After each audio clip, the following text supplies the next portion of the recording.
I'd like to invite on the scene our expert I just mentioned, Chip. Please welcome to the scene. So I'd like to introduce Chip. It is a tech guy with almost 20 years on information technologies domain. And you can, yeah, everyone. So, yeah. This is why Chip asked such a tricky question about technologies and have high expertise in AI-related tools, machine learning tools, and so on. So our next expert is Svetoslav Dimitrov, Senior Product Manager at Quiqup. Also, I would like to invite on the scene again our CEO, Dmitri Akhmetov. So, Dima, now is your turn. Okay, thank you, Max. Hello, everyone. Thank you for visiting us. My name is Dima. I'm going to be your moderator for this question-answer session. We are going to discuss the main topic of our conference, or our event, driving growth using digital strategies based on data. So we have an exciting lineup of experts here, and I'm going to ask several questions. I'm going to look at my smartphone, so not to forget something special. Let's dive into it. And let's talk first of all about data collection and management. So my first question is, what are the key data sources your company relies on to drive business growth? Who want to ask first? If no one come in, I will call names. I can start. Perfect. Yeah, first of all, I would like to give a background of the company where I work, because my answers really depend on the specifics of this. This is a B2B last mile, so I have businesses that come to us, I have couriers who use the application, and I have end customers like you. For example, if you order H&M and you get the notification, you track your order. So I need to track all this data, and I work both with businesses and end customers. So it's like specific use case. Yeah, what data I need? So it depends on several levels of decision that you want to make. When we are making a strategic decision, so we take market information, experts, interviews with end customers, and we understand, okay, are we ready to go to this market? Do we have customers there? This is one layer. Then we go deeper. So when we go into the implementation, then I need data from Google Analytics, I need data from my drivers, I need data from my customer satisfaction, and all this data about the funnel and the full flow of the user, business user and end customer user. And yeah, always we store, if you need a technical thing, we store in BigQuery, where I can take all this data. And this is how we collect it. And of course we have operational data, how many orders are delivered, how many failed deliveries, and all this connected into one single picture where you understand the full flow of the business that is using our service and end customers that experience the delivery. Yeah.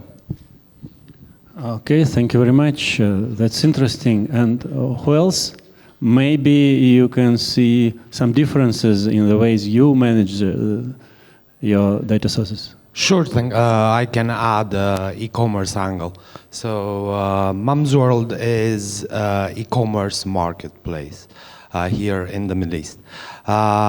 We serve two types of customers, B customers and C customers.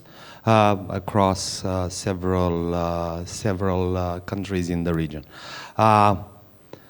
What data do we store? What data do we collect? We try to collect as much data as possible about all our customers while within the legal framework of the territory we operate in, realistically. Everyone does exactly the same thing. If we look at end customer data, since we are a mom and baby first platform, Our focus from a data perspective is to understand customer behavior and correlate it against specific milestones in the journey of a mother, from mother to be, to new mom, to up until her child gets to 7 years old. That's specifically our target audience. Of course, like everyone else, we run a data lake. Our data lake is split into two: business reporting, dashboards, real-time data, where you take care of stock, replenishment, and manage your risk. Of course, we have a customer 360 that allows us to take informed decisions and informed actions based on either market trends or customer actions, right? And looking at historical data, you can easily draw conclusions of frequently bought together things or necessities that appear in the life cycle of our customers at specific milestones. So if you just bought a crib that's suitable for a 0 to 6 month year old, I know that you have a 0 to 6 month year old. I know what's going to happen on the 7th month. I know that item is going to be useless. You're going to need a bigger one. The same thing goes for cars. The same thing goes for a lot of elements within the industry that we operate in. But this can be extrapolated to every other industry, basically. Does that answer the question? Yeah, that's interesting. So you are those guys who know that women are pregnant before they get pregnant, right? And advertise your baby stuff to them. Like in those stories, you know, from Facebook, because... I think that's more, I think there's a confusion between the capabilities of what Meta has as an organization and the laws they break versus the laws we break. We don't break any laws. We sit on the right side of the law, not the wrong one. Okay, that's good, because I will have a data privacy related question later. Okay. Let's get to the real stories. Can you share an example of how data management has impacted your business growth or led to a significant business breakthroughs? Yeah, I think I can start here, but this won't be an example of my business. This will be an example of my customer. So I will tell you a customer story. Back in the day, I used to run a strategic initiative for Bank of America, and so banking services, some of you know, some of you might not know, but they pay like huge fees for any missed cases when they need to screen customers. So they have processes called KYC, AML, sanction screening, and so on and so forth. And when they open a new account to a customer, or when they process the payment from one bank to another one, they need to screen those transactions. They need to screen the businesses they open accounts for, and they need to identify any potential issues with the recipient, with the sender, or with anyone who is connected to a business. Like it's also called the process ultimate beneficial owner. So the idea there is that banks, since they process like huge, enormous amounts of data on a daily basis, they had to have literally like tens of thousands of workers for such processes worldwide, especially if it's a big bank that's presented all over the world. And of course, it costs a lot. So it's just costs like to have offices, to pay salaries, to pay compensations, to pay for the human errors, because humans, of course, they make errors a lot, especially when they work with like a lot of text data, like on a daily basis. So you just your attention slips somewhere, and you make mistakes, and you just sometimes forget to take a look, to take into account some specific things that you need to take into account. So banks are being charged for such cases significantly. And so there was a case a few years ago that Deutsche Bank was charged $1 billion for a few like AML cases. And that's just only one business process at bank, and there are hundreds of such processes. Of course, they are looking for optimization of the human error, so they want to reduce it, or they want to mitigate the fees somehow, so they want to automate those processes. And for them, it's very important to work with data, and they have enormous amounts of data inside, but they don't always know how to work with it properly. So how to choose a use case for automation. And when we was doing this program for them, so we deployed a team of solution consultants who worked with business for a couple of months, who just dig deep into the business process of the business owners in order to understand it in and out, in order to understand how many people are engaged over there, how much like what would be the impact of not doing or making a mistake or an error in the process. So we compiled the list of 20 use cases, potential use cases for automation, and we just like prioritize them based on the forecast impact, based on the like amount of people this might reduce from the process, and with that said, like we chose top 5 candidates, and we started automating the routine. We started automating the steps that people do manually, for instance, in the chain. In order to open the one bank account for a business, it would roughly take around 25 people to connect to each other. So someone receives an email, another one just prints it out and put this on the table. Another one has to scan it. Another one has to input some information into the form, and so on and so forth. So there are many people engaged, and this all can be automated with having only one person in the end who will act as a checker after the AI in that case. This is the result of we automated few processes there, and for business it was impact of having ROI more than 15 million per year, just because they worked with data properly, right? So they had all the data, they analyzed it, they automated the top use cases, and they received the significant business value right away. Of course, it was not a quick use case. It took around a year to deliver, but still, it's a huge amount of money that cumulatively will bring them more and more value in future.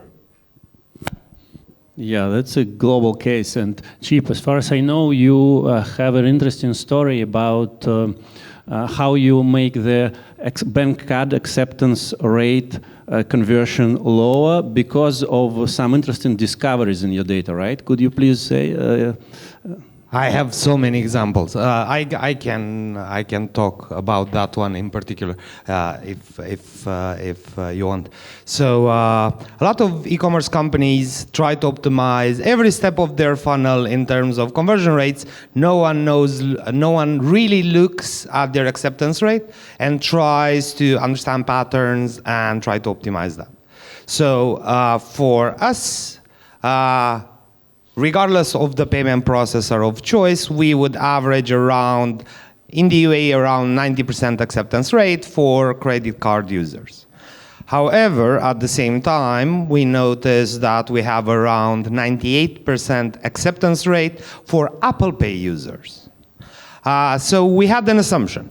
If we funnel more of the Apple device users to go through Apple Pay, that should increase our revenue.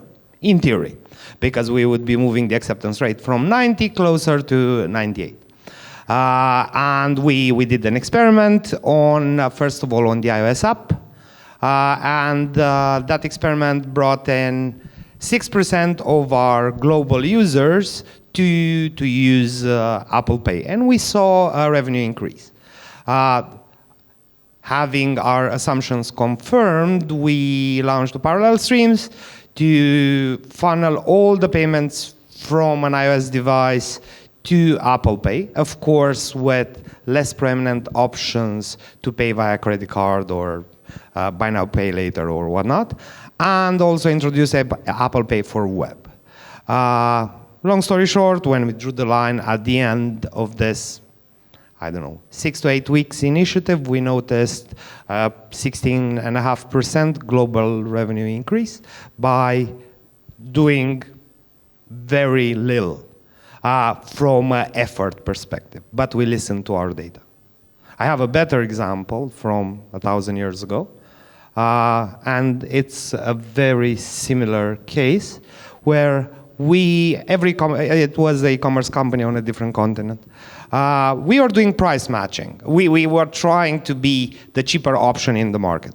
We would analyze prices once a week, update prices in our, 500,000 SKUs catalog, plan it for next week, and keep carrying on. We were the cheapest in the market. However, most of the time we were the cheapest by a high margin. So we tried to prove a point. We picked our top 50 bestsellers that bring in the most revenue at the SKU level, and we started updating them daily manually. So we hired an intern that would have a list of competitor websites, would check them in the morning, have a suggested price list, update those 50 SKUs. We did that for 2 weeks. And we noticed that the ROI for those specific SKUs was exponentially higher. So we were more optimal in our discount. So the next step was to plan a price matching system.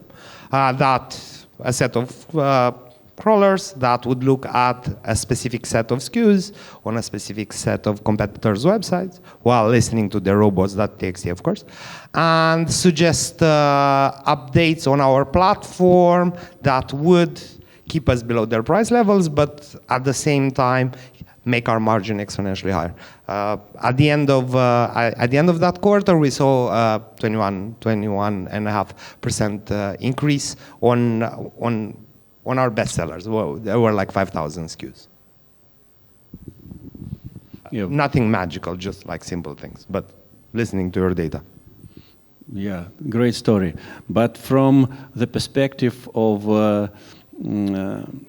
efforts, benefits ratio, the first story was fantastic. Yeah, definitely. Relatively little effort, as long as you take data-driven decisions, one, and two, you need to validate your assumptions. Because at the end of the day, you could have, let's say we run 2 tests in parallel. A is successful compared to the original. B is successful in isolation compared to the original. This doesn't necessarily implies that A plus B is successful against the original. So as long as we experiment, as long as we take data-driven decisions, we can have a lot of quick wins with little to no effort. Yeah, that's true. Slava, what about real life stories? Yeah, I really like the stories from huge companies with billions and millions. I will give you, and where you can run your experiment, decrease it by 0.5% and get a couple of $1 million. I will give you a different perspective from a smaller business. And actually, when we speak about data, most of people look at quantitative, where we collect all the data. In my case, as I mentioned, this is B2B, and I don't have the luxury of having millions of users per minute to experiment on them. I have hundreds per week coming to us. And we launched a new business stream for small and medium businesses. We mainly work with big guys like Mumzworld. We don't deliver for you yet. But we decided, okay, we need the market of small and medium businesses in UAE and in MENA in general is growing, and we launched MVP there. And I started collecting data about the funnel and how it works. And here's the point where data can start actually lying to you if you don't dig deeper into understanding what it is. So I had one step. from registration to first order placed dropped like 80%, and I think, wow, nice, I have high potential to increase to increase it. But then, making surveys, speaking to the clients, actually 80% of this 80% is actually businesses that just started, and I couldn't do anything to improve it. So I would just waste my time. And then I moved to the next step, and I had like from placed to delivered, I had 50% drop, which is a bit crazy. You place your order, it is not delivered, and then again, like you add qualitative data to your quantity, and I understood. Actually, people just didn't understand they had to mark the order as ready to be collected by the driver, and I just absolutely stupid. And making this like, okay, I have data, I run the interview, and I understand the actual pain point, and then I fix it. Also, it was a quick win. And so I would expect I increase it by 50 percentage points so that it converts. No, it was only 25, because again, I had several segments. For smaller segments, for smaller businesses, this fix worked, but for bigger guys, I still had to do different things to convert them. So just want to highlight, don't trust your data 100% and always segment and understand the key problem, not only the numbers. Yeah, it is actually an interesting story of a qualitative approach. So, I am going to ask exactly the question related to qualitative research. As we all know, there are two types of researchers, simply speaking, qualitative and quantitative, and qualitative researchers may give us very valuable information also. And this is also data, generally speaking, and we can build our strategy to growth with the help of this kind of data. So what do you think about that? Do you have any interesting stories? How did you use qualitative researchers to apply for business growth? Yeah, I mean, I just said the story. So for me, actually, I don't. So qualitative and quantitative, they just go together. You can't make just decision on you have only quantity. I mean, maybe like on bigger numbers you can, but in my case, so I need to prove it with qualitative. I should understand what is behind this number. Otherwise, I'm just starting to test random things that may not make sense. So you get quantity, you get fast insight. Okay, I may have problem here. Then I use qualitative to understand what exactly it means. Maybe nothing. Yeah, that's an interesting way to look at it. You are talking about some reasoning to understand the data, but it also works vice versa. So in other words, we can speak with customers, understand them, create some hypotheses, and then test those hypotheses in qualitative researches. And I think Dima has interesting stories about it. Yeah, I have a story about it. So I agree with Slava. You can't judge only by numbers, so you need to qualify it, or like you can't do only qualification without quantification. For sure, you need to have some segment to choose from. And one of our customers is a large real estate from Guatemala. It's far away in the Latin America, but still, it's a large developer, and they came to us with a simple request: let's just redesign the website because we don't see any online sales there, and we want to attract customers through the website as well. So they sell high-end properties over $1 million US. So that's the starting point there, and. So this was the data we had in the very beginning. So we decided to dig deeper a bit to understand why people don't buy from them. So we started with understanding their ideal customer profile. We started to understanding what's their target audience, what's the location of their target audience, how do they make decisions, and we identified a huge, during the very beginning, we talked with we conducted 3 interviews with potential customers of this developer, just in order to kind of understand their like perception of the website, their perception of the company, and does it match or not? So it didn't match at all. And we started discussing this with customers. So we started analyzing like their how their customer profile matches the visual representation of their brand online. And what we found out that first, those potential customers we talked to, they just literally didn't speak Spanish, and this website was fully in Spanish, so there was no English version. And a majority, so 60% of their potential buyers were from the US or from Europe, from Western Europe. So basically, they kind of reduced their funnel by 3/4 just because they didn't have the English version of the website.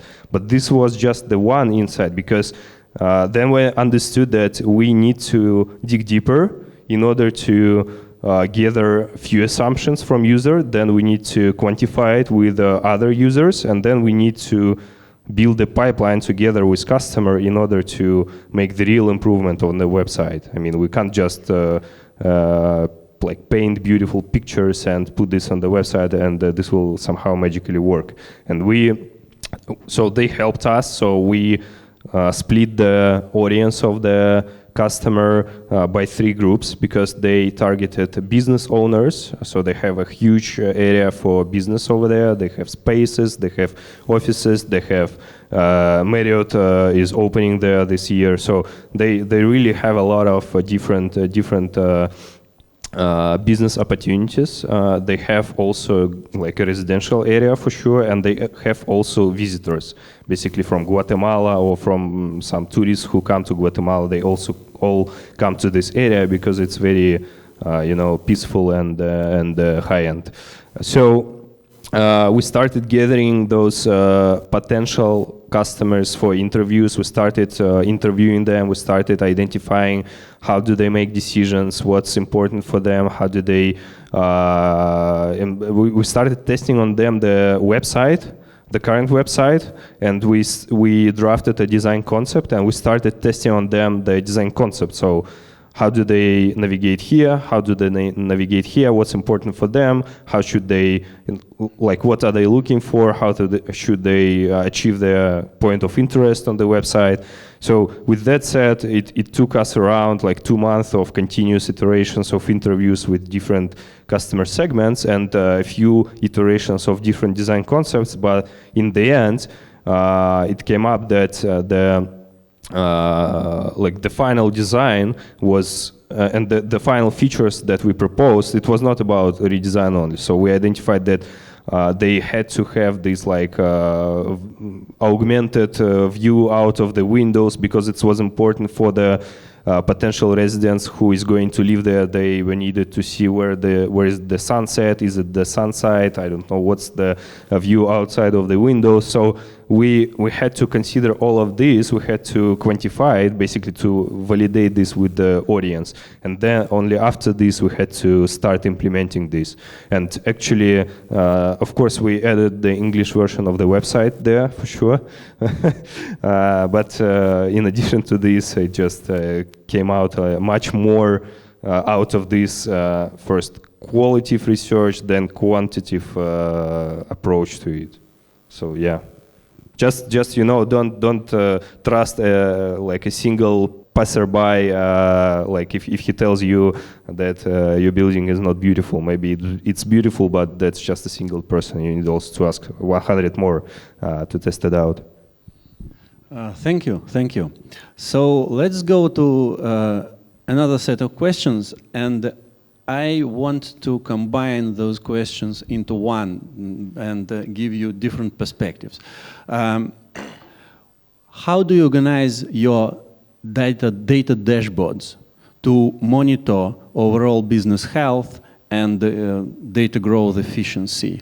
Or in other words, how do you decide what data to analyze in the first place to answer your questions? Well, I guess I'll take an example from a startup I advised a couple of years ago. Was a social network. You need a North Star, right? What does success mean to you? You define that. Once you know what success means, what's success for you? For some companies, it might be revenue. For other companies, it might be MAUs. It depends on the business you're in. You decide what's your North Star. You decide what would be the 3 key drivers that will improve that North Star, and then you're kind of good. If you're on top of, if every action you take nudges your North Star in the right direction, and you have 3 key pillars underneath it that support it, you should be fine. For some businesses, they look at it daily. For some businesses, you would look at your indicators weekly. It depends on the sales life cycle of each business. If we're in real estate versus car sales versus, I don't know, some sort of online supermarket, InstaShop versus a social network, the challenges could be different.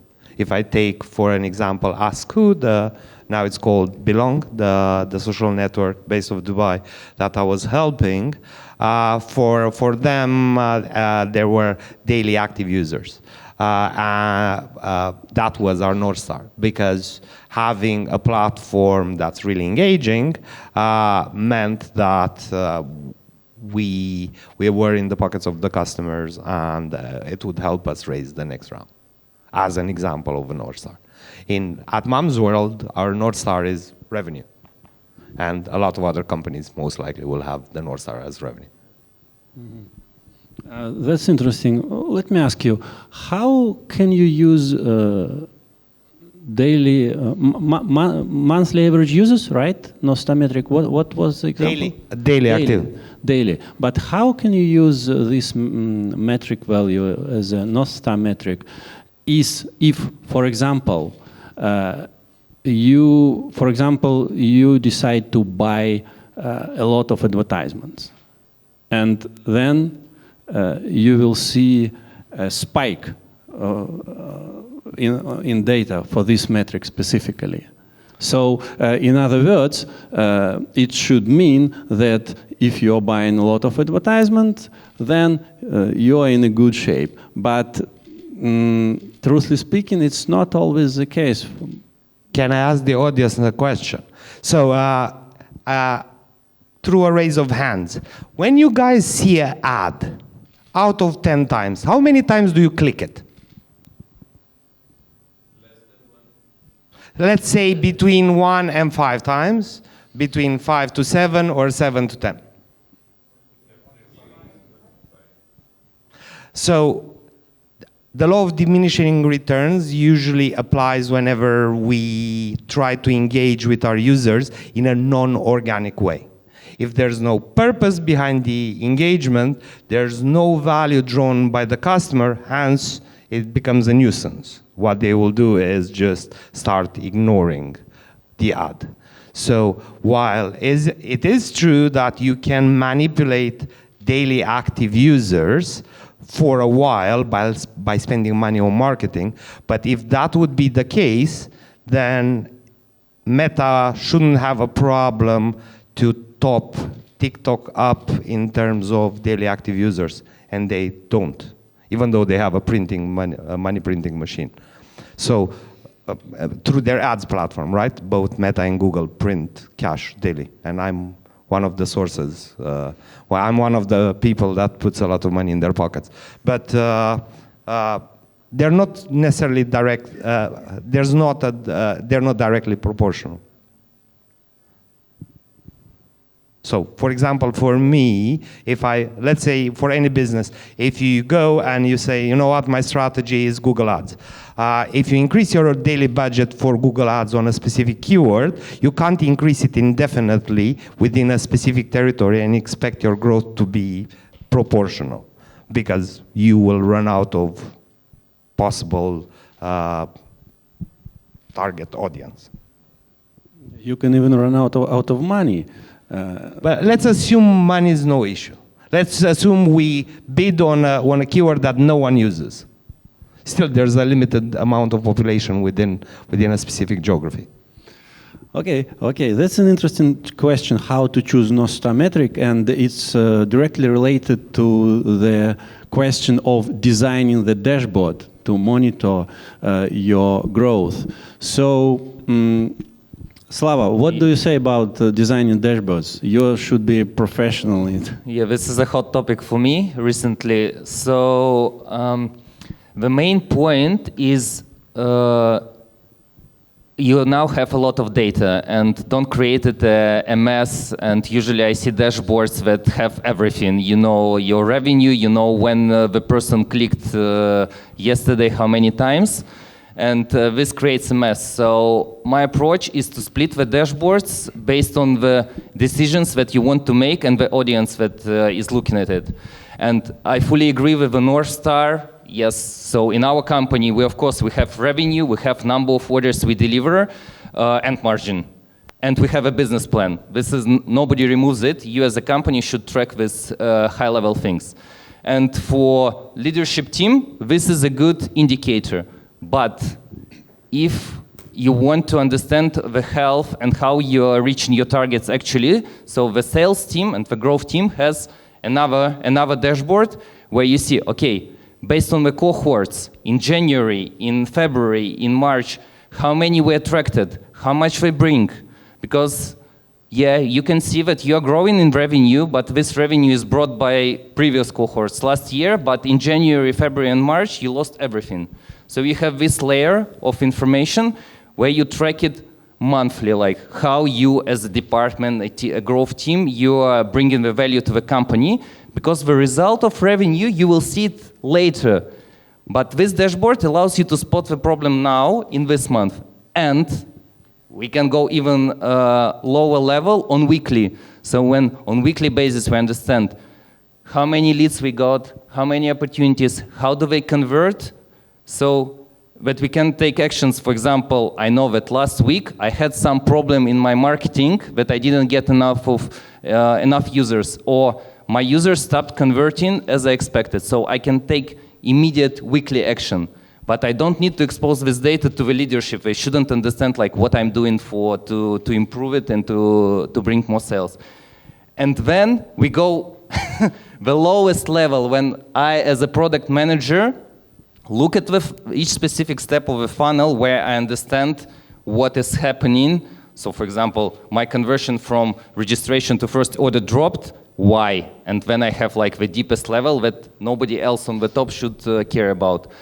And I have actually a very simple rule for each metric I choose in the dashboard. It has like question 1, what is the good result for this metric? So what is the good percentage? Like, is it 30, is it 10? So what is good? Benchmark. Benchmark, yes, benchmark. And the second one, super important, that I think many miss, what am I going to do if it changes? So really, if you now go back to work and look at your dashboard, you will probably kill half of your metrics, because you won't answer this question. You just look at it and you won't be able to do anything. For example, yeah, if I as a product manager look at the number of orders of revenue, what am I going to do? Like, yes, it changes, but like my decisions are actually lower, and I should find the metric that actually allows me to make these decisions and understand, yeah, what I should do. Yeah. Do you put hints for yourself near every figure on your dashboard? You should do that in this case. I mean, yes. So each of my metrics has like these 2 questions, like what is good and what I'm going to do when it changes. Because, yeah, I forget sometimes. Yeah, and yeah. Yeah, the designing dashboards is a very pleasurable activity for all of us, I suppose. Okay. Other interesting question. What are some common pitfalls companies face adopting database strategies? And how to avoid those pitfalls? What may be your recommendations? Okay, I mentioned some of them in the previous answer, but we'll highlight. First of all, creating a huge mass of metrics. We now can collect a lot of data. I can collect data where my driver is at certain point of time, when the user converted, what they did, but I don't need all this data all the time and at each meeting to make my decision. So okay. First of all, you shouldn't be control freak. Yeah, you shouldn't track everything. Yeah, you should track what is important now. Or yeah, when one quarter you have one target, other quarter you have different things. So you shouldn't always combine and have everything in the same place. Just focus in your in the data you get. Second point is over relying on data. So don't forget about the qualitative. Don't forget that behind these numbers there is like specific pain point that you should find. And the third one that I also mentioned, like make them actionable. If you have metrics that you don't act on, like what's the point? You're just looking at the numbers. So make them actionable. Yeah, it's like three main things. Yeah, that's great. I will answer two questions in one answer. So, as CEO of a company, of course, I have dashboards of like I'm looking at the cash flow of the company. I'm looking at the number of leads. I'm looking at the number of how much money did we earn this month, last year, and so on. But what's important for me, and I shouldn't, bluntly consider only the cash flow and only the new acquisitions, is for me is important customer satisfaction, and that's what I always ask my managers for. What's your customer satisfaction rate? So I integrated the QBR practice to the company, which is quarterly business review with all the customers. It's like an obligatory or a mandatory activity for all the managers, and the idea of this is to figure out if the customers achieved business value or not, which means if my manager can't answer what's the business goal or what business value the customer will get out of this project, they didn't do their job well. And for me, that's a very significant trigger. So for me, basically, it's data to start digging into this specific case. And if I notice a pattern, we talked about patterns today, right? The patterns thinking. So if I notice a pattern, I need to fix it by like tuning a new process, bringing a new person to the project, or doing something else. So, and it's like back to Slava's point. It's important to have metrics to rely on to screen the health of your business. But on the other hand, it's important to have a purpose and to stick to this purpose. And like if your purpose is to serve well to your customers, you should definitely focus on it and have some traction around this. So be able to measure the health of your relationship with the customers. So that's how I think about it. Quite a few good points were made, and I totally agree. I think not enough businesses have a clear action plan of, like you well said, what do we do if it goes up? What do we do if it goes down? I'm a big fan of the semaphore system across any sort of metrics that I look at, just because at a glance I can see what's red on the screen. So actionable metrics are really important when looking at data, but that was already said. Stale dashboards and stale reports. I think it's one of the biggest risks that a lot of mid-size and mid to big size companies would have. If you have more dashboards and more reports than managers, sometimes 5 to 10 to 20 times the number. Dashboards are like microservices. The same way you can't have more microservices than developers because you're going to fail, you can't have more dashboards than people looking at them, right? I've had the pleasure of sunsetting in certain organizations 500 to 700 dashboards that were built 3 years ago, no one opened in the last 6 months. And guess what? I didn't tell anyone I did it. I just disabled them. And I waited to see who's going to complain. Guess what? No one complained. Why? Because no one ever used them. Why? Because they didn't bring any value into those people's lives. They were built by someone trying to tick a box without understanding what we're trying to achieve. So we said actionable metrics. We said stale dashboards. Another big challenge that a lot of companies see, especially when they hit a bit of growth, is costs. Just because my BD department got overexcited on a Wednesday and my BigQuery bill went from an average of, let's say, at $800 a day to around $9,500. Just because we tried to look at the last 10 years worth of data, try to understand the pattern and predict the future. Of course, we failed miserably. We just wasted money that day. And I understand that guardrails and limits are very, very important. Limited data sets and stale data should be purged. Trends change, markets change, customer behavior changes. There's no value in hoarding the data you have from 10 years ago. I'm not saying delete it, but it can go to cold storage. You can compare month to this day last year, month to date, year to date. In very few industries, maybe you're going to look at performance over the last 2-3 years. But they're very few. Unless you're solving a problem in your customers' lives, like if there are any people in real estate or in the auto industry, especially car sales, you would solve a problem in your customers' lives. In auto, every 3 to 5 years, if it's used cars, 5 to 7 if it's new cars. And in real estate, if you're rentals, yearly here in the GCC, and if it's sales, probably every 7.5 years for high net worth individuals, every 12.5 years for the middle class. Let's say if you're doing real estate sales.